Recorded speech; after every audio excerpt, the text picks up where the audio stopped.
আসসালামু আলাইকুম ভিউয়ার্স, আমি অ্যাপ্রেন্টিস আইনজীবী মোহাম্মদ রায়হান ইসলাম সোহাগ। আজকে দর্শন বিষয় নিয়ে আলোচনা করব। দর্শন হলে প্রাথমিক যে ব্যবস্থাগুলো নিতে হয় সেই বিষয়ে আলোচনা করব। দেখা গেছে আমরা দর্শনের সম্বন্ধে অনেক কিছু না জানার জন্যই দর্শন মামলায় দেখা গেছে আমরা মামলাটি প্রমাণ করতে পারি না। প্রিয় দর্শক, যখন দর্শন হবে আপনার এলাকার প্রতিবেশী কিংবা আমরা আত্মীয় স্বজন, আপনি জানার সাথে সাথে ওই ভিকটিমটিকে গোসল না করিয়ে সাথে সাথে সরকারি কোনো হসপিটালে নিয়ে যাবেন। সরকারি হসপিটালে নিয়ে যাওয়ার পর যে মেডিকেল অফিসার, কর্মরত মেডিকেল অফিসার আছে, ওনাকে বলবেন মেয়েটি দর্শনের শিকার হয়েছে, যেন এটি পুলিশ কেস হয়।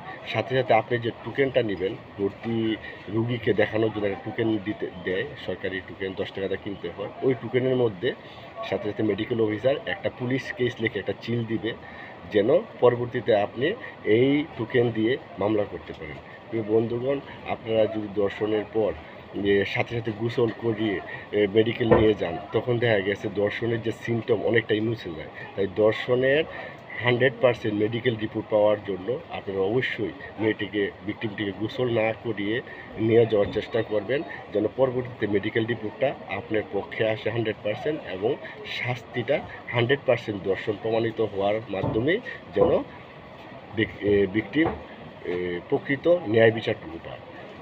বন্ধুগণ, আপনারা যদি সঠিকভাবে প্রাথমিকভাবে এটা না জানেন দর্শনের রিপোর্টের জন্য প্রাথমিক অবস্থা কী করতে হবে, তো দেখা গেছে অনেক দর্শন মামলায় টিকে না, শুধু খালি মেডিকেল রিপোর্ট 100% না আসার কারণে। মেডিকেল রিপোর্টটা 100% না আসার এটা অন্যতম একটি কারণ। আসসালামু আলাইকুম, আশা করি বুঝতে পারছেন।